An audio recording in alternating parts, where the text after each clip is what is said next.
Uncle Brewster.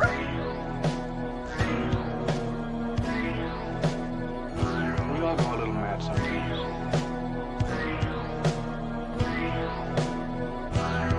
You lied and I died.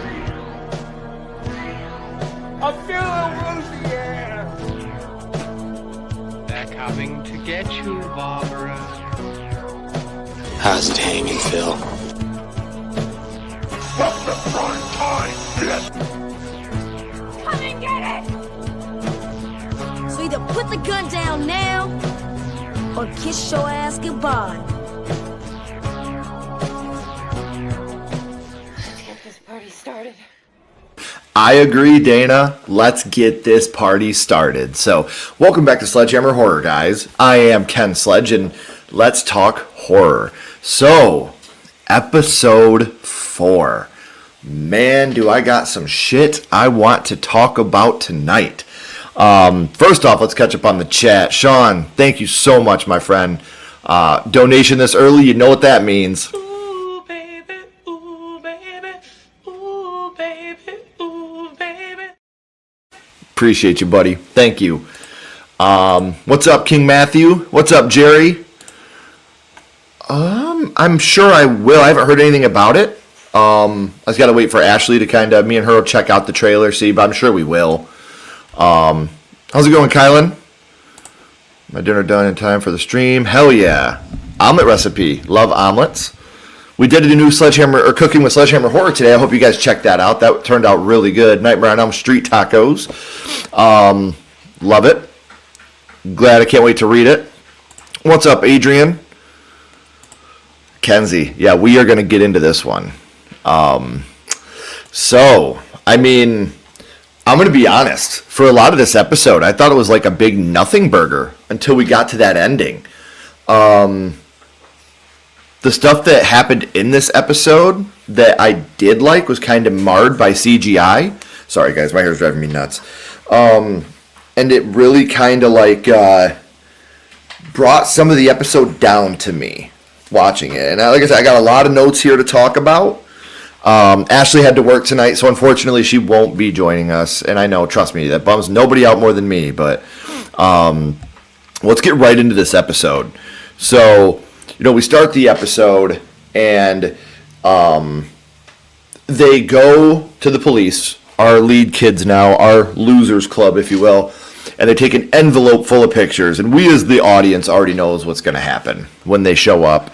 And sure enough, they open the pictures. And what I love about this, because this went a little bit different than I thought it was going to go, I totally thought that when they opened the envelope, the adults were not going to be able to see what was on there, but the kids were still going to be able to see it. Our kids, Ronnie, Lily, I thought they were still going to see what was on the pictures. But when the police showed the picture, what is this, pigeon shit? And they couldn't see it either. I actually thought that was a smart twist on this. Like, it totally subverted my expectations. I thought it was going to be like, the Bev blood balloon from the 1990 TV series where I worry about you, Bevy. Sometimes I worry a lot. And he's looking at the blood, but he can't see it. I thought that that's what they were going to do with the pictures here. So to successfully subvert my expectations here was definitely pleasing for me. That was something that I didn't expect, and it went better than I thought it was going to go. I'm still enamored by all the Stephen King references we're getting. Now we're going into Shawshank and finding out that Hank is going to be going to Shawshank. And when you have that moment of him realizing like he's going to Shawshank, no one gets out of Shawshank. What are you here for? Didn't do it. Like you have the moments of, obviously the Shawshank Redemption, as we all know. It's a terrifying idea, and especially going there for no reason. I love how we get the reference to all the children that went missing in the 30s.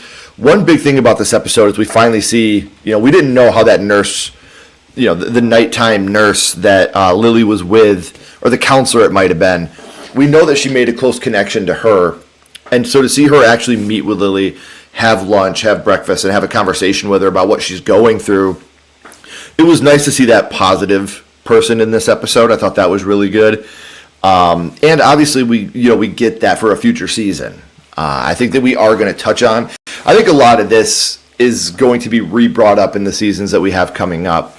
So I do like that idea, and it's something I'm super excited to see play out of the future seasons. I have not seen any Rebel Moon, any of it. It went over my head. It was just something that I wasn't interested in. But if you really think Movie Thoughts I should check it out, I will. If you think it's something I should absolutely check out, yes, the end, Kenzie. We will get there. I have a whole laundry list of things I got to talk about this episode. Just finished the episode. Great series so far. I agree, Jameson. I'm enjoying it. I think that, again, I have issues. I think this episode, like I just said a minute ago, I think this episode up until the end was kind of a nothing burger. You know, it was more exposition stuff. And I'm like, and I'm going to be honest with you guys. I get how the book was written. And I get the time period that we're in. But I'm not trying to be that guy. I'm not. But not every single part of every single episode has to be about how racist it was back then. And again, I know that people went through it. I'm not blind to that, and I'm not ignorant to that, and I am very empathetic and sympathetic to that. But god damn it, I'm watching a show about a killer clown, and that's what I want to see. You know, I want to see it. So they're just adding more and more. My heart breaks for Hank, and again, we'll talk about that in a little bit, because I think we all kind of knew what was coming with that, why he wouldn't say where he was the night of the kids dying. I mean, I think that was kind of something we all had a pretty good feeling about. So, yeah, but to actually hear it, I saw clips of the show on Reel showing it wasn't scary because it was a scene. I mean, I wouldn't say that it's not scary, Thomas. I think the problem is it's too CGI heavy. And I love Andy Muschietti. I think that the Muschietti brother and sister group I think they're absolutely fantastic together when it comes to writing. However, they need an editor that can tell them, slow down on the CGI shit. Slow down on it. It does not look good. Agreed. Yeah, season 1's not even over. I'm already excited for season 2. Yes, huge lore dump in this episode. It's like every episode we're getting heavier and heavier on the lore dumps, and I'm like, man, come on. So I do want to say that Joshua Odjick, I don't know if I'm saying his last name right, it's Odjick, Joshua Odjick, his Taniel in the show, adult Taniel, I think he's great in everything. I was a huge fan of his in The Long Walk. I think that his character in The Long Walk was great, and I think that he has all the potential in the world to be an amazing, amazing actor, and I'm really excited to see what else he does in this season. So that was one of my biggest positives too, is when I saw that he was in this show, I was very excited, because I'm a big fan of The Long Walk. That's in my top 3 of the year at the moment. And when I saw that he was in it, I got very excited very quick, because I thought his character in The Long Walk was done very well. And I thought he killed it in that. So to see him come into this episode and do the things that he did, the very little bit that we got of him, I'm really hoping we get a lot more of him moving forward. The river scene was scary. It was very scary.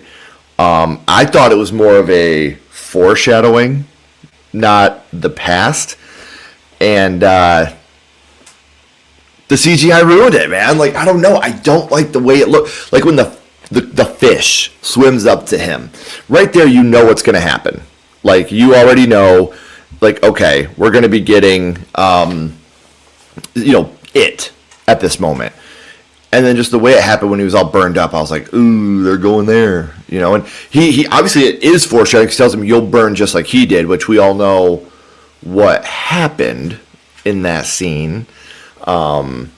If we've watched It 27, It 2019, because again, I don't know how much this follows the book as much as it does 2017, 2019. That's the main focus here, is 2017 and 2019. And so we know what happened to Mike's dad in the show, in the movie. So to hear him say, you'll burn just like he did, it was just like, ooh, like, damn, you are right. it, but damn you for saying it. And then again, one of the things I loved at this river scene, you get the red balloon floating by. Again, just perfect. It's just like the perfect little scariness, especially for people that are big fans of Pennywise. I was seeing if my clown was back here, but all I got is the old school Pennywise back here. If you're a fan of our boy Pennywise, I think I got him in here. My daughter's always playing with the stuff, so I don't know. Yeah, here we go.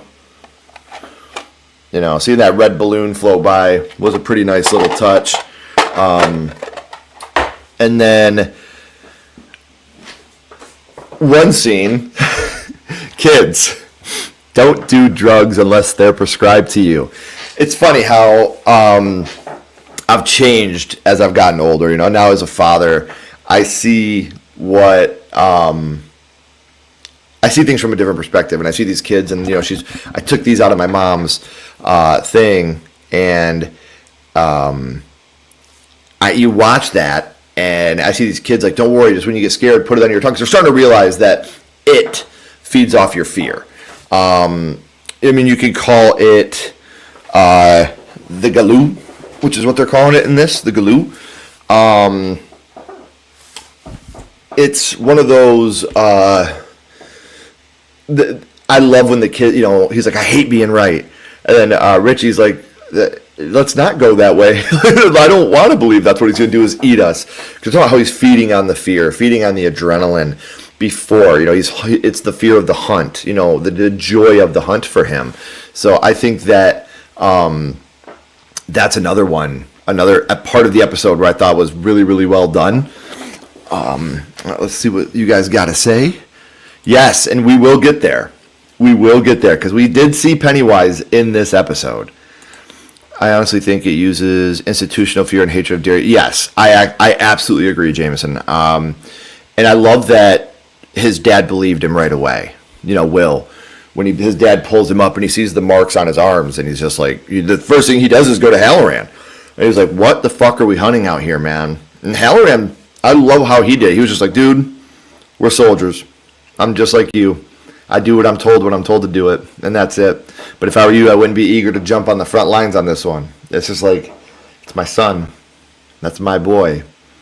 I will jump on the front lines for him every day of the week. Hardly seen the show, but is it? Oh, yeah. It in here makes Pennywise from the movies look like a bitch. Like the things he does to these kids in this one. He's just... I can't say he, it's not really a male or female, it's an ancient entity. It is just vicious in this show. And it goes all out. Like, it goes all out, Thomas, and what it does in trying to really take out these kids. We will get there, Kenzie. Because I do want to talk in depth about that part. I agree, Ashton. I'd say number one still, but...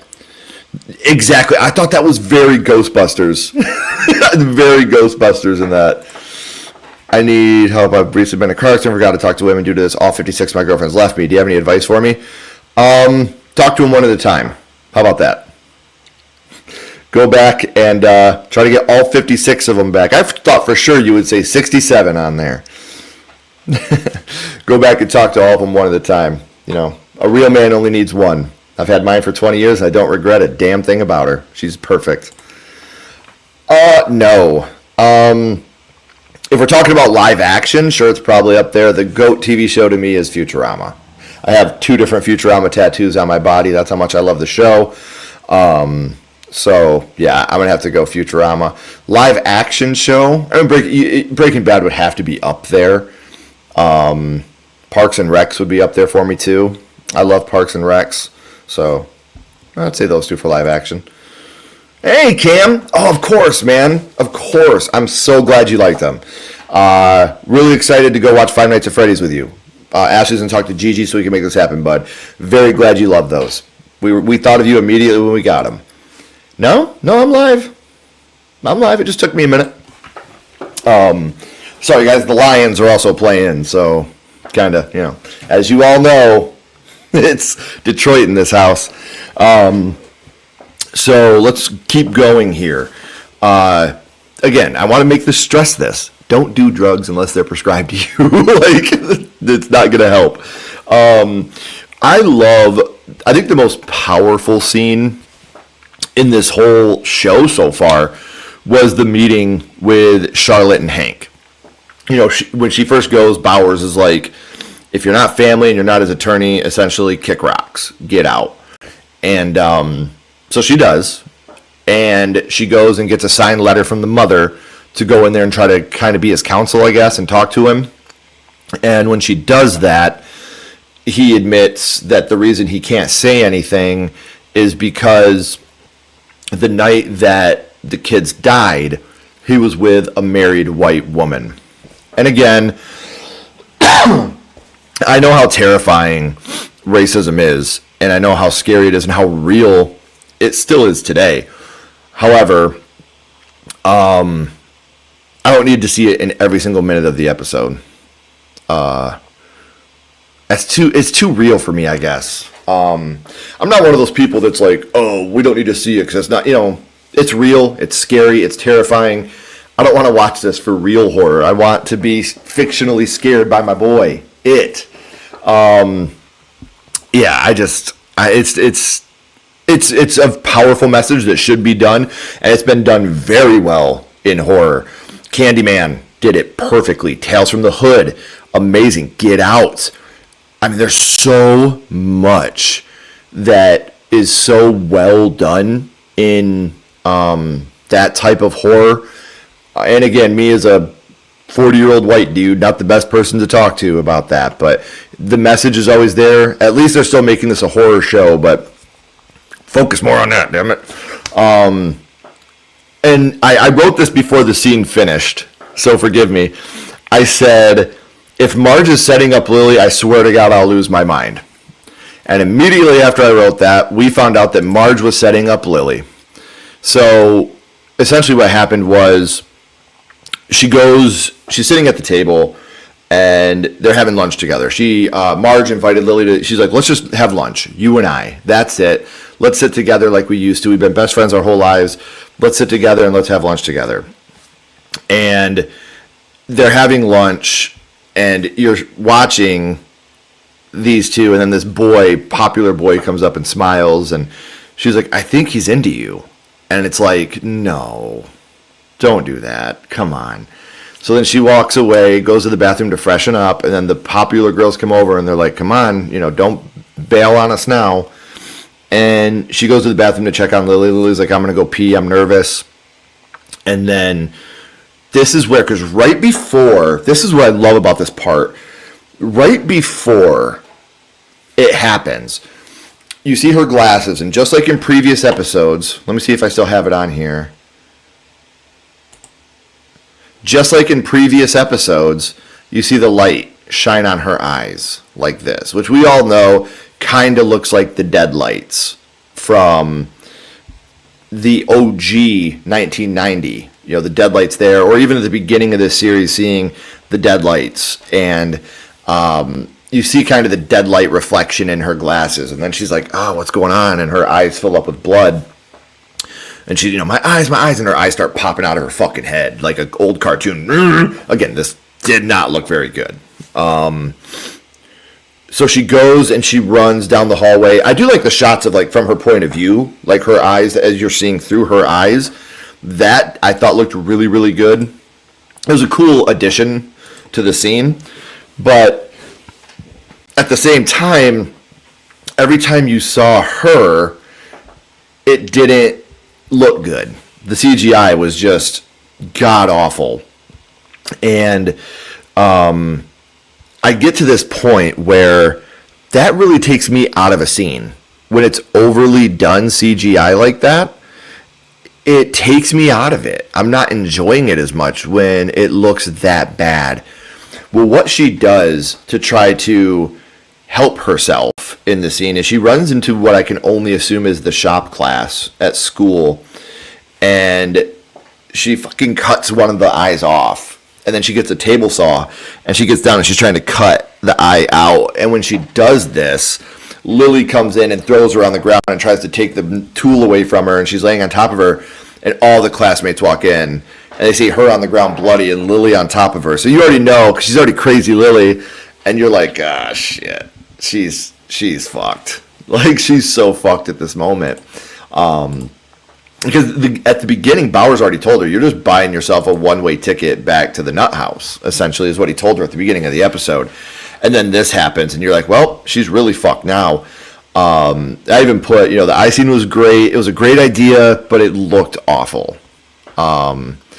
It did nothing for me. I didn't watch the end of the episode. I need to watch I watched the preview for upcoming episodes, which, trust me, we're really going to dive into that. But I did not watch the behind-the-scenes stuff they did at the end of the episode. I felt bad enough watching the episode without Ash. I know that she's going to watch it tonight, but we will we'll watch that together, because we like to watch behind-the-scenes and stuff like that together. So we'll watch that together one night this week. So I would like to see how they did that scene. I hope they had, because usually in the behind-the-scenes stuff, they show some of the bigger scenes and how they did them. And I'm hoping that I get some of that in this, where I can actually see how they did some of those scenes.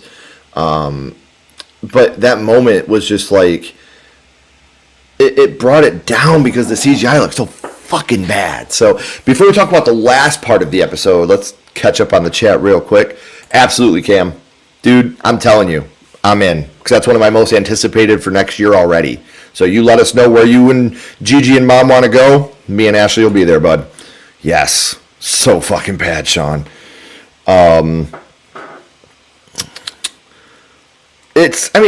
There is violence towards kids, but nothing too crazy movie. It's not like super ridiculous.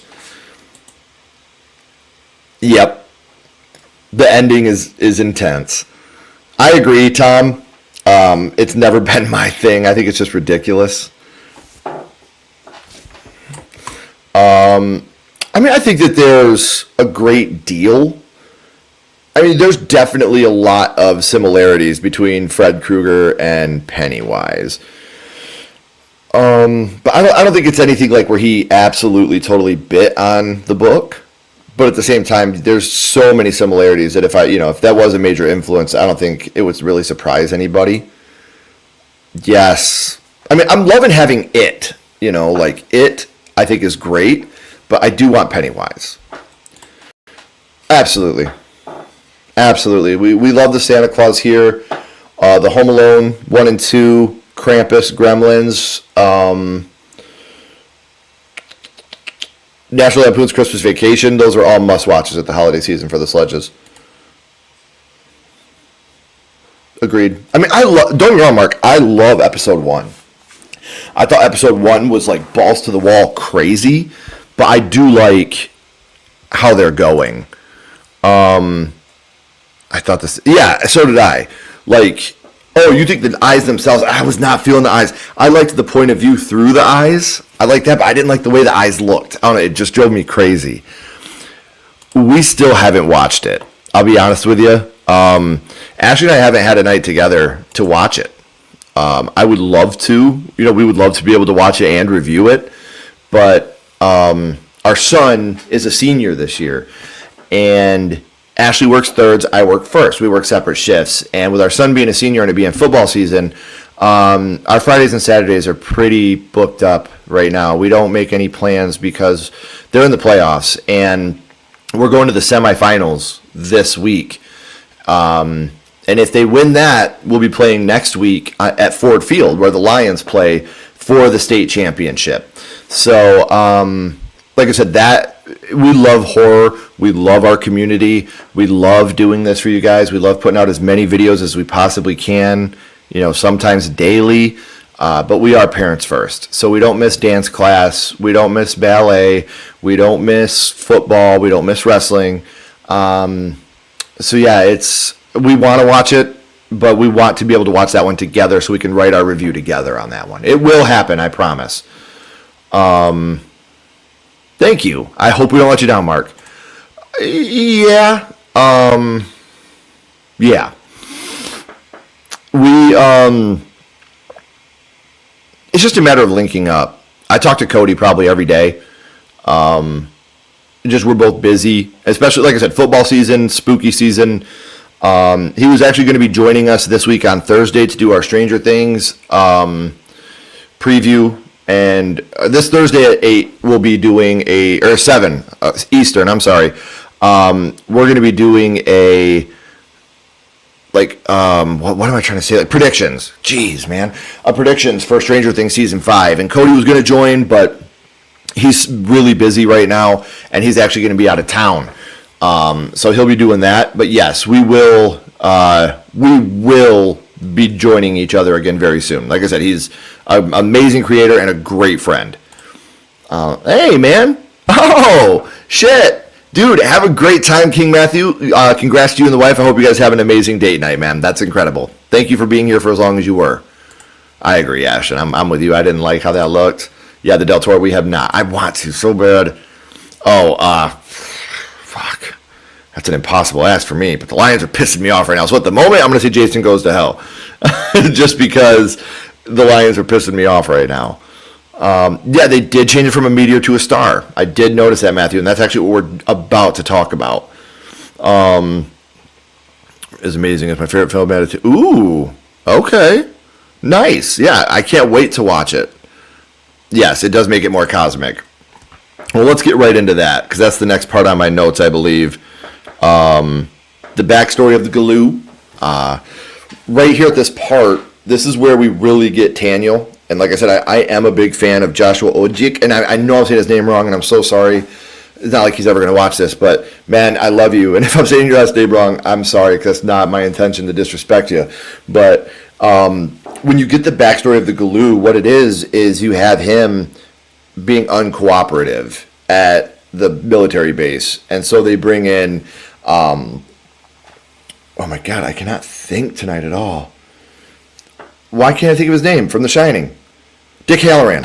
They bring Halloran in, and Halloran is like, hey, just tell them what they want to know, man, because this isn't going to be fun for either one of us if you don't. And this is where Daniel's like, come here. He's handcuffed with one hand. He's got the other hand free. And he gets close to Halloran, and he spits right in his face. And Halloran's just like, motherfucker, like I told you not to do that. And they're watching from the other side. The commander and Mike's dad, or Will's dad, I'm sorry, they're watching from the one-way mirror, and he's like, Halloran's like, all right, so he goes into his mind, and he goes, this is one part I love, and it reminds me of Zelda, the Ocarina of Time, when you have the paintings that are spinning, it's just the doors are spinning, and he's looking at all his different memories, and then he finally gets to the memory of when he first found out about the Galoo, when he talked to his auntie about the Galoo, and he goes into that door, and he's watching her tell the story, or ask him, can you tell me the story of the Galoo? And he's like, you're telling me this is real? And she's like, yeah, and so he tells her the story. And again, there's a massacre here of Native Americans and of settlers, and I wish we could have seen more of it, but it was cool to see like the deaths that happened here. So the ones that we did get to see were pretty gory, pretty graphic. What I love though is when she's almost at the end of the story, her eye just like closes and like she freezes up. And Halloran, he starts doing the slow clap, and he rises from behind her. And he's like, all right, Daniel, where are the shards now? Because obviously the star that sent him down, the shards of that are what can protect us from it. The barrier that they put around the West Wood. They buried them, one in a turtle shell, which was a very nice touch.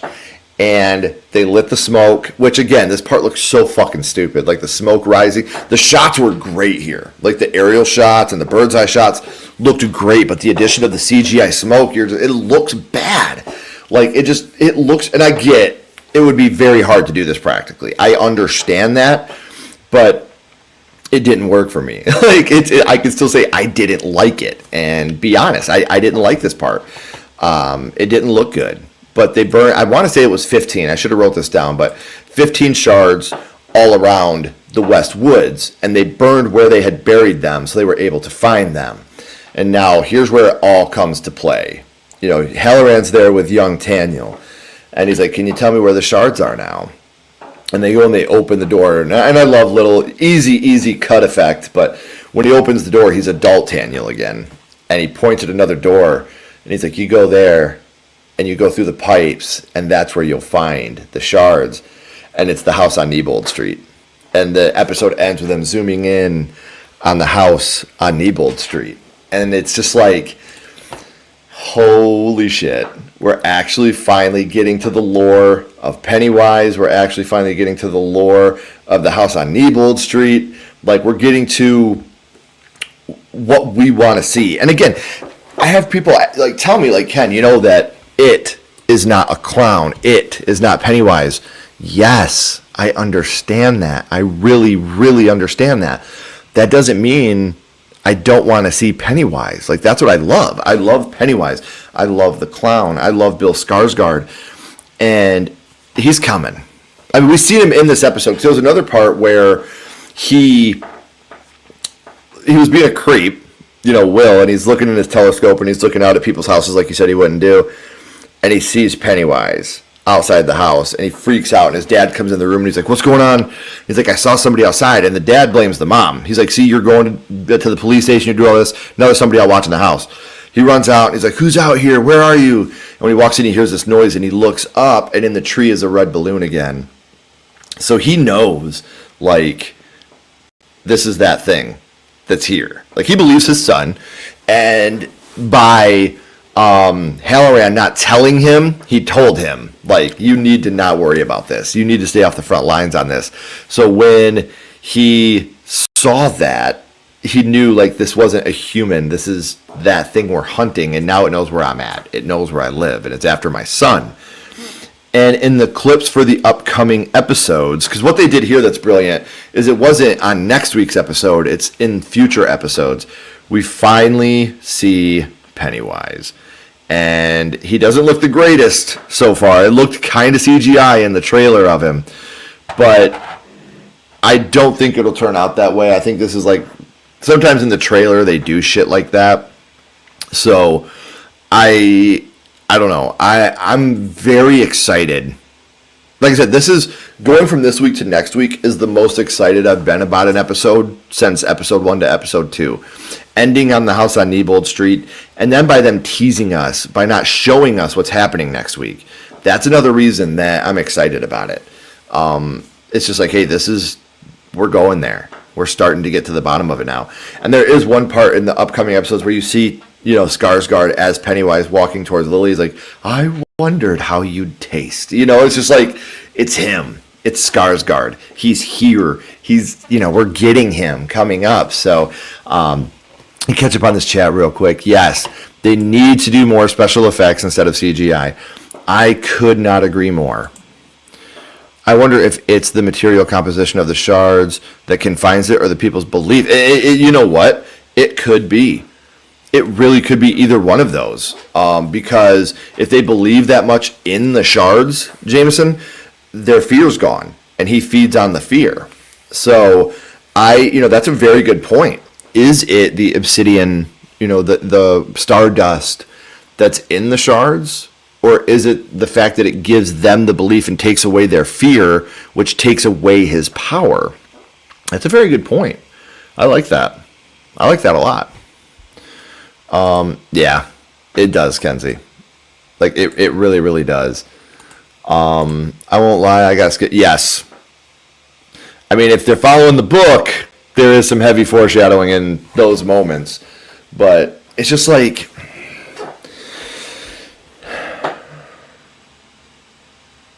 I'm trying to think. I don't want to see that. I know, I'm being a punk. I get it, I am. But I don't want that. That's too real for me, man. You guys know me. I don't like real life horror. That's why I don't get into the Ed Gein shit. I don't get into all that stuff. Like, it's just, that's real to me. And when you have stuff like that, like the Klan and shit like that, it's too real. And I can't get down with it. Like, I'm down with the clown. Like, I don't want to see that real life shit that breaks my heart because it still happens to this day. I'd rather see a clown that I know is not real kill people instead of this. Yeah, exactly. This is battery acid, you slime. Good call, Bug Out. That's a very good call because that's one of those that is so terrifying in that moment too, when you have little Eddie doing it and then big Eddie trying it. Like, this is battery acid. This worked once, but he doesn't believe anymore. Yeah, and again, yeah, that's a bit too, like, I've talked about this before. I'm a huge fan of Tales from the Hood. I think Tales from the Hood it's in my top 10 horror movies of all time.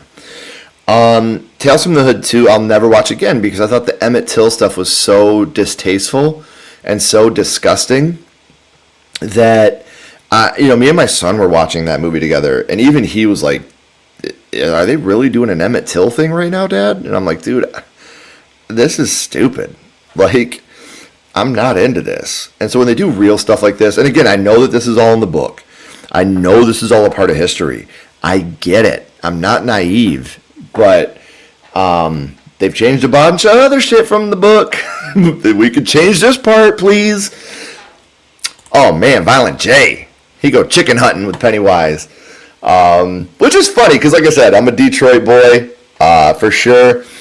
Never been. Somebody asked us this, I think it was last week or the week before, if I was a juggalo. No, nope, never was. Lots of respect for the Insane Clown Posse. Just because their fans would die for them. They are really, really cool. I have a lot of friends that are huge ICP fans that have always been ICP fans and still they'll only drink Faygo, But it wasn't for me. It was Bobby. Yeah, thank you, Bobby. Yeah, it's never been my thing. So did I. Like, I did too. But I'm very, very... Oh, shit, yeah, Vince Russo on Juggalo Championship Wrestling. Let's go. I'm so damn excited for next week's episode now, you guys. Like, and I'm pretty sure Ashley has next Sunday off. So she'll be able to watch it with me. I'm, like, resisting the urge to text her and ask her if she's watched it yet. Because I know that if I do, I'm going to end up spoiling things, and I don't want to spoil them for her. But at least we got to see him, though. Like, that's my thing. Like, because in episode 3, like, we heard his voice. Who are you? That part was so good. I want to see more. Because that's another part of this episode. Like, I don't know yet, but is that really Halloran's grandma? Because think about this. Like, in Dr. Sleep, which, again, I'm a huge, huge fan of, Danny can still talk and see Halloran. They're sitting out on the bench. He's talking to Halloran. He sees Halloran. Halloran's been dead since The Shining, but he still sees him and still talks to him. So, is that really Halloran's grandma that he's seeing? She's like, keep a lid on it. It's after you. Or is that Pennywise just trying to scare him using his grandma? Because he's been in his head now, too. I'm just so ready to see how that plays out, too. Like, there's so many different storylines in the episodes that are happening right now that I'm so anxious to see how they come to a head. Like, from the preview we've seen of upcoming episodes, Marge is with the Losers Club now. And I know they're not the Losers Club. It's just the easiest way for me to describe them. So Marge is with our Losers Club now. So we saw that. We saw, like I said, the preview for the upcoming episodes went so fast. Like, it was just bomb, bomb, bomb, bomb, bomb. I'm going to sit down and dissect that trailer once I'm done here and kind of see the things that I saw, see the things that I didn't quite see, because I was also, while it was doing that, I was kind of recording my immediate reaction, which we just posted up. It was posting as I was getting live. And while we were streaming, we hit 14,100 subscribers. That's awesome, you guys. Thank you. We're at 14,100 now. Really, I know it's probably not going to happen, guys, but our big, big hope is that we make it to 15,000 by the end of the year. I mean, that's 900 subscribers in the next, month and a half. Probably not going to happen, but we're going to keep working at it. We want to hit 15 by the end of the year, so make sure you guys are spreading the word. Spread the word throughout the communities. Subscribe to Sledgehammer Horror. Come check us out. This week on Sledgehammer Horror, we are going to have tomorrow. It is my first horror movie with Oriana Nichelle.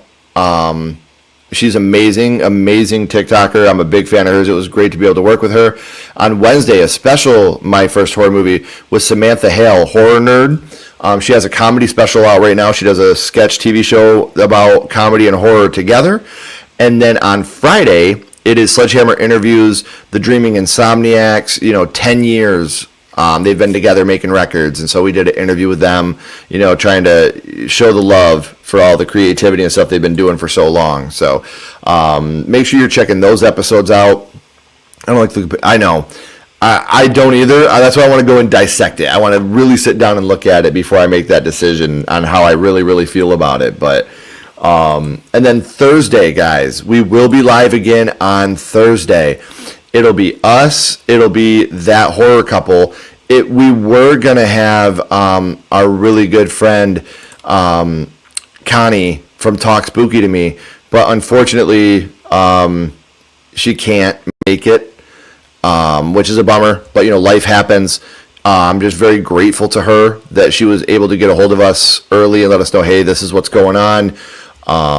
She's a very good friend of ours, very good friend of the channel, and an amazing creator. So you guys should still check her stuff out. We will be working with her in the future. But us and that horror couple will be giving our Stranger Things Season 5 predictions coming up on Thursday at 7 p.m. Eastern. And I've got some doozies in here. I've been dissecting Season 4. I've been dissecting the new trailers, trying to get the best of all I could for this upcoming episode, and I really think you guys are going to have fun with our predictions. So if you haven't already, guys, please like, comment, and subscribe. It does help build the channel more than you know. And follow Sledgehammer Horror on social media. Those links are in the description as well. But until next time, keep talking horror, stay what you are, and we'll see you guys soon.